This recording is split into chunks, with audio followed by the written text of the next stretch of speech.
Thank you, Jason. Yeah. Both in Rakesh's team presentation as well as several of the panelists did talk about food system being one of the biggest contributors to the sustainability problems. So in my presentation, I will share a few thoughts on what the issues are and how do we deal with it. So I'm titling this as nature positive food production, and within that focus a little bit more on the role of agricultural supply chains in the context of this whole town hall. Already one has heard about how large contribution of food to carbon emissions are and other sustainability issues. But just to get the order of magnitude understood right, what the current global food system is responsible for. In addition to the number, this has already been spoken about, 29% of all GHG emissions and 68% of all biodiversity loss. This is huge. And 80% of all deforestation. So that's what food system is responsible for. And within that, agriculture uses 34% of all land on the planet. And that land coming into agriculture is part of the reason that biodiversity loss and deforestation occur. And most importantly, withdraws 70% of all the fresh water. And this is the order of magnitude of what food does to the planet. And actually, a third of all the food that is produced is never eaten, whether it is on-farm loss or post-harvest loss or waste at the consumer level across the world in different forms. But a third is never eaten. And that represents a huge waste, not only of natural resources that we talked about, but also the human labor that goes into all the production, as well as the financial capital that goes into the whole food system. So that's the magnitude. So in that context, what is nature positive food production? So obviously, optimizing environmental resource use in food production, in processing, and in distribution. And that's what will reduce, in light of what we covered as the problems, biodiversity loss, which is large. We saw pollution, which is the GHG emission perspective, the water usage, because that's going to be a problem earlier than the temperature, soil degradation, which is what contributes to agriculture productivity, and GHG emissions in themselves. So reducing all of this through optimal use of environmental resources is what is the nature positive food production. Now, what are the benefits of nature positive food production? So a lot of us talked about in the panel the situation in 2050. The population is going to get up to 10 billion people. And all this adverse impact of even more food consumption when we hit 10 billion population, that can be mitigated if we are nature positive in our production. Firstly, like I said, a third is wasted, and therefore there is already enough food that is produced to feed 10 billion people. And further, it's also possible to reduce the current impact itself by changing how we produce. So that's the other dimension. So what are the pathways in getting there?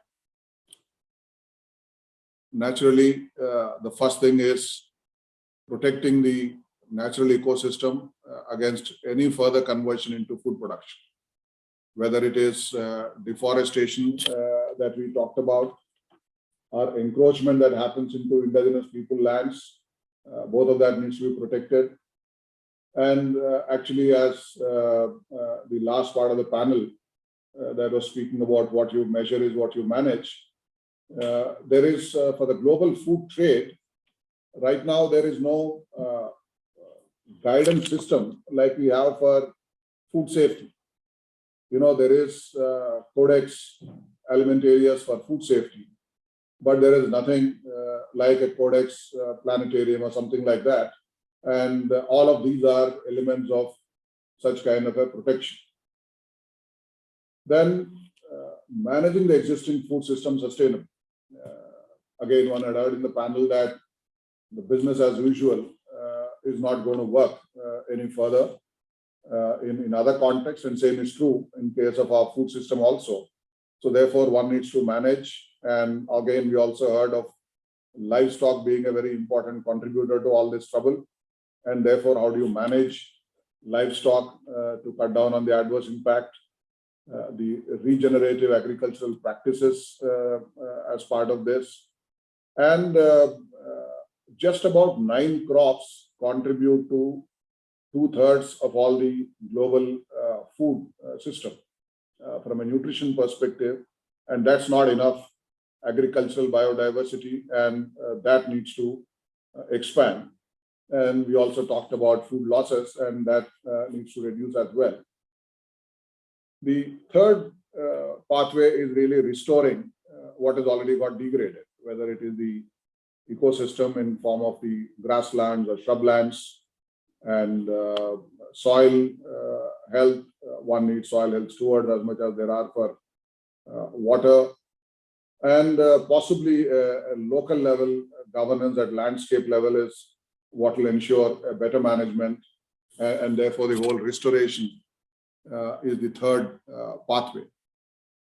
Now, how do these high-level pathways of protecting, managing, and restoring translate into operational steps as we see from a supply chain vantage point? It all starts from a consumer preference, that the raising consumer awareness and generating preference for a nature positive food is how rest of the chain really gets triggered, because the supply chains need to be demand responsive, and if the demand is indifferent to what is happening in the world, then it's very difficult to achieve anything on scale. And therefore, it's important that that preference is where we start, and it's actually transmitting those signals to the farmers that this is what is in demand, this is likely to fetch premia, and if this is not there, then the consumption itself is unlikely to take place as the awareness improves on part of the consumers. And that is the step one. And the second part is committing to nature positive goals, particularly food companies and agribusinesses. Once again, we have heard in the panel the various actions being taken by the companies which were represented on the panel.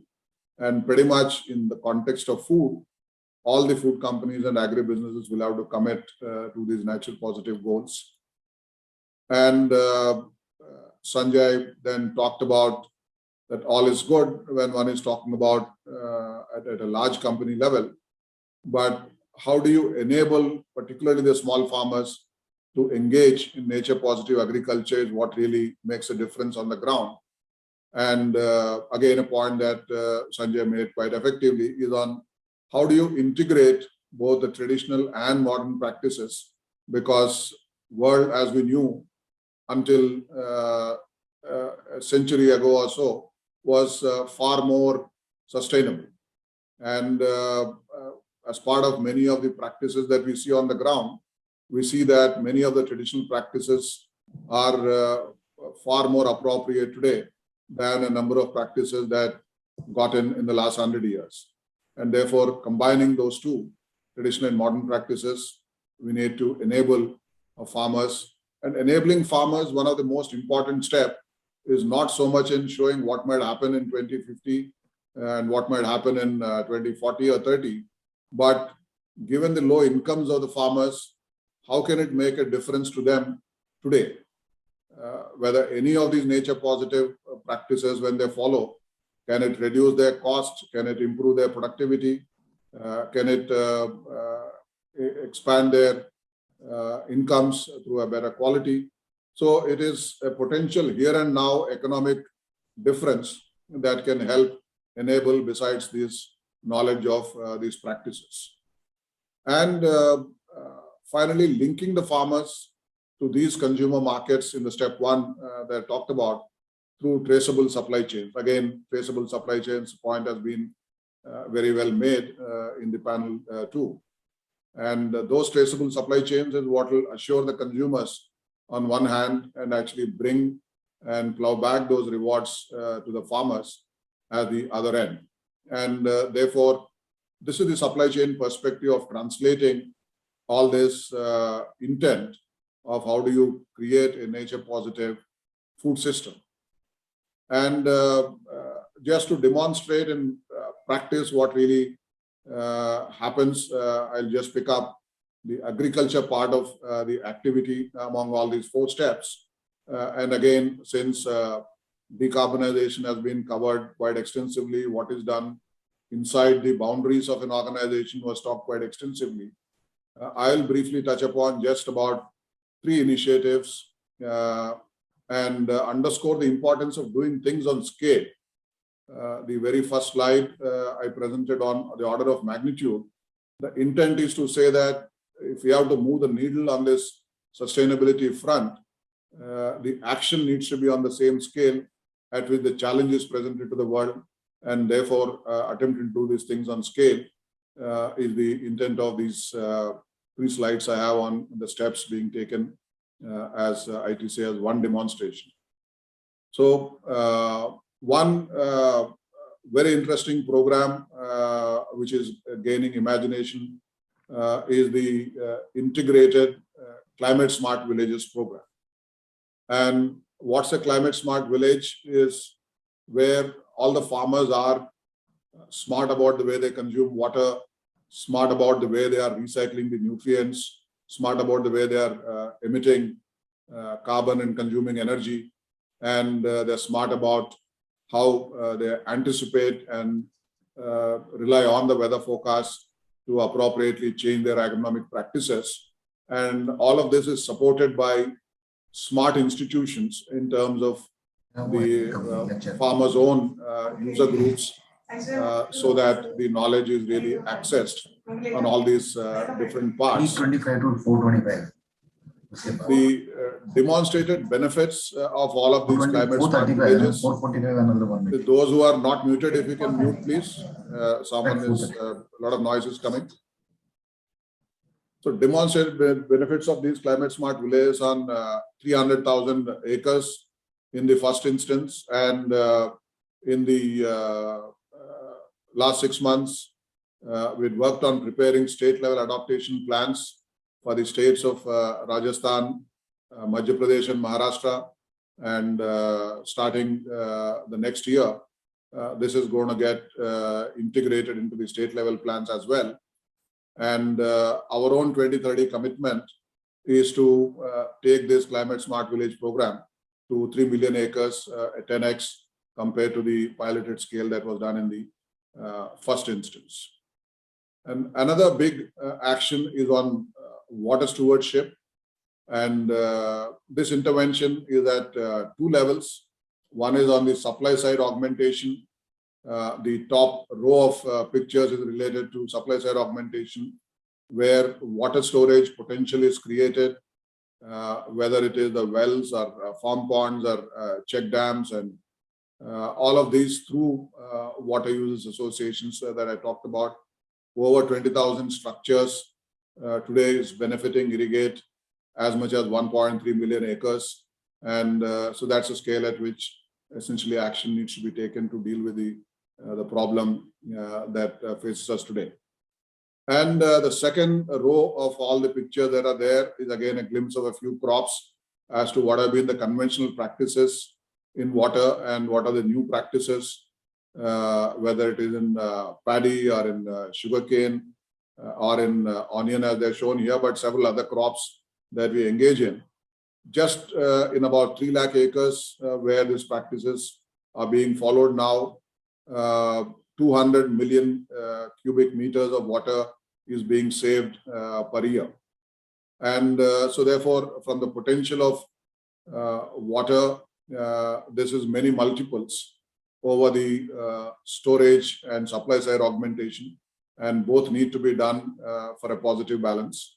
And our own 2030 commitment is to add a little bit more to the water storage to about 60 million cubic meters, but more importantly, work manyfold on the demand side and take it all the way to 2,000 million cubic meters as we work on the waterfront. And lastly, on the biodiversity conservation, working on enriching the biodiversity and reviving ecosystem services like pollination, pest control, and water for the farming. Also through conserving village commons, because both in village commons as well as forests in fringe area where people go for fetching wood and for grazing and these kinds of things. That is one of the major reasons for loss of biodiversity. And working through community organizations once more. So far, we have done about 81,000 acres of village commons that were conserved. And our 2030 commitment is take it up to conserving 2.5 lakh acres.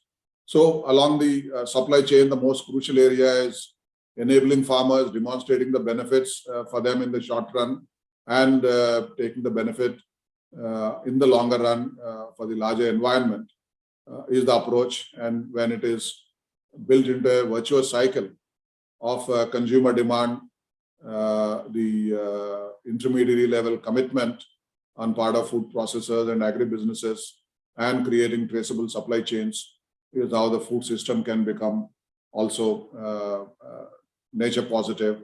And I think that's what can potentially make a difference to the world. Thank you very much.